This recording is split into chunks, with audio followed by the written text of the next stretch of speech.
Thamarakulam V higher secondary school higher secondary silver jubilee ആഘോഷങ്ങളുടെ ഭാഗമായി ഗാന്ധിജിയുടെ അർദ്ധകായ പ്രതിമ സ്ഥാപിച്ചു. പ്രതിമയുടെ അനാച്ഛാദനം എം.എസ്. അരുൺകുമാർ എം.എൽ.എ. നിർവഹിച്ചു. Thamarakulam V higher secondary school higher secondary silver jubilee ആഘോഷങ്ങളുടെ ഭാഗമായി ഗാന്ധിജിയുടെ അർദ്ധകായ പ്രതിമ സ്ഥാപിച്ചു. പ്രതിമയുടെ അനാച്ഛാദനം എം.എസ്. അരുൺകുമാർ എം.എൽ.എ. നിർവഹിച്ചു. സ്വാതന്ത്ര്യ ചരിത്രത്തെക്കുറിച്ച് പഠിക്കേണ്ടവരാണ്. പഠിക്കാൻ പലപ്പോഴും ചരിത്രം മനസ്സിലാക്കാൻ പലപ്പോഴും തയ്യാറാകുന്നില്ല. അപ്പോൾ ചരിത്രം മനസ്സിലാക്കാതിരിക്കുന്നവരാണ് ദേശസ്നേഹത്തിൻ്റെയും കപടദേശ സ്നേഹത്തിൻ്റെയും ഒക്കെ ഒരു തുലനമൊക്കെ നമ്മൾ നോക്കേണ്ടതാണ് ഈ കാലഘട്ടത്തിൽ. എങ്ങനെയാണ് ദേശസ്നേഹം, കപടദേശ സ്നേഹം ഉണ്ടാകുന്നത് ഒക്കെ വിദ്യാർത്ഥികളായ നമ്മൾ ഓരോരുത്തരും പഠിക്കേണ്ടതും മനസ്സിലാക്കേണ്ടതും എപ്പോഴും പഠിക്കുക എന്ന് പറയുന്നത്. അപ്പോൾ എങ്ങനെയാണ് ഗാന്ധിജി ഉണ്ടായതെന്നും ഗാന്ധി എങ്ങനെ ഉണ്ടായതെന്ന് ഞാനൊരിക്കൽ കേൾക്കുന്നത് ഒരു സുപ്രഭാതത്തിലുണ്ടായതല്ല. ട്രെയിനിൽ നിന്ന് പുറത്തേക്ക് തെറിച്ച് വീഴുമ്പോഴാണ് ഗാന്ധി ഉണ്ടാകുന്നത്. അതുകൊണ്ട് വരെ മോഹൻദാസ് കരംചന്ദ് എന്നുള്ള ഗാന്ധിയായിരുന്നു. അപ്പോൾ തനിക്ക് അനുഭവിക്കേണ്ടി വന്ന വല്ലാത്തൊരു പീഡനം, ജാതിപരമായ വർണ്ണപരമായ വ്യത്യാസങ്ങൾ ഒക്കെ ഒരു കൂട്ടത്തിലുണ്ട്. ഇന്നൊക്കെ കണ്ടുകൊണ്ടാണ് അദ്ദേഹം നമ്മുടെ നാടിനെ അതിൽ നിന്നെല്ലാം മോചിപ്പിക്കാൻ ആവശ്യമായ അത് ഞാൻ വായിച്ചത് ഒന്ന് എപ്പോഴും കൂടെ ഭഗവത്ഗീത ഉണ്ടായിരുന്നു.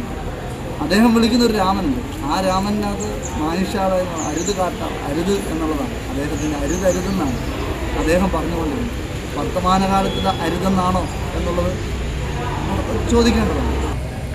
എം.എൽ.എ. പറഞ്ഞെടുത്തുനിന്ന് തുടങ്ങിയാൽ നമുക്ക് ചരിത്രം പഠിക്കുന്നില്ല നമ്മുടെ വിദ്യാർത്ഥികൾ. പ്രത്യേകിച്ച് നമ്മൾ യുവജനങ്ങൾ ചരിത്ര ബോധമുള്ളവരായി തീരണം. കുറേ കൂടെ ഗാന്ധിജി ആരാണെന്നും ഇന്ത്യക്ക് എങ്ങനെ സ്വാതന്ത്ര്യം നേടിക്കിട്ടിയെന്നും. കേവലം നമുക്കിത് പണിഞ്ഞു തീർക്കാൻ 45 ദിവസമാണ് കിട്ടിയത്.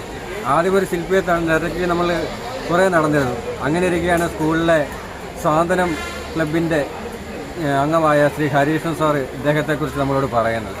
അങ്ങനെ ഇദ്ദേഹത്തെ വിളിക്കുകയും നമ്മൾ ഈ വർക്ക് ഏൽപ്പിക്കുകയുമായിരുന്നു. ഈ പ്രക്ഷുബ്ധമായ കാലാവസ്ഥയിലും വളരെ വേഗം ഇതിൻ്റെ പണികൾ പൂർത്തീകരിച്ച് നമുക്ക് തന്നതിൽ അതിയായ സന്തോഷമുണ്ട്. സന്തോഷമെന്നല്ല, കാരണം ഒരു വളരെ വേഗത്തിൽ ഒരു ശില്പം കൊത്തിയെടുക്കുമ്പോൾ അല്ലെങ്കിൽ ശില്പം പണിഞ്ഞെടുക്കുമ്പോൾ അതിന് പോരായ്മകളൊക്കെ ഉണ്ടാകാറുണ്ട്.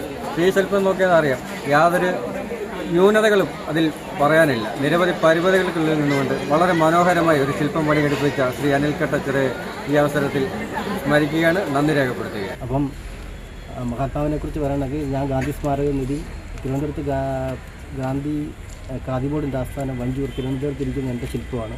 പൂർണ്ണകായ പ്രതിമ ചർക്കയിൽ നൂല് നൂലുന്ന ശില്പം തിരുവനന്തപുരത്ത് ശോഭന ജോർജ് ചെയർമാനായിട്ടുള്ള സമയത്ത് എന്നെക്കൊണ്ടാണ് പൂർണ്ണകായ പ്രതിമ ചെയ്തത്. സ്വാതന്ത്ര്യാനന്തര ഭാരതത്തിൽ 50 വർഷങ്ങൾക്ക് ശേഷം ഗാന്ധിയുടെ പ്രതിമ ആദ്യമായി സ്ഥാപിക്കുന്ന ശോഭന ജോർജ് എന്നൊരു ശേഷമാണ്. അങ്ങനെ അവിടെ സ്ഥാപിക്കാൻ എനിക്ക് ഭാഗ്യം കിട്ടി. പിന്നെ EMS സ്മാരക പാർക്ക് നമ്മുടെ പുറത്തുകാട്, പിന്നെ കലൂർ ആസ്ഥാനത്ത് ഖാദി ബോർഡിൻ്റെ ആസ്ഥാനത്ത് ഗാന്ധിയുടെ പ്രതിമ സ്ഥാപിക്കാൻ കഴിയും. പിന്നെ ഗാന്ധി ശില്പം മാത്രമല്ല എല്ലാ വർക്കുകളും ചെയ്തതുകൊണ്ട് ബഹുമാനായ MLA പറഞ്ഞതുപോലെ ഓണാട്ടുകര ചരിത്ര പൈതൃക രാഷ്ട്രീയ മ്യൂസിയത്തിൽ ഒരുപാട് വർക്കുകൾ എൻ്റേതായിട്ടുണ്ട്. PTA പ്രസിഡന്റ് രതീഷ് കുമാർ കൈലാസം അധ്യക്ഷത വഹിച്ചു. താമരക്കുളം ഗ്രാമപഞ്ചായത്ത് പ്രസിഡന്റ് ജി വേണു മുഖ്യ അതിഥിയായി പങ്കെടുത്തു.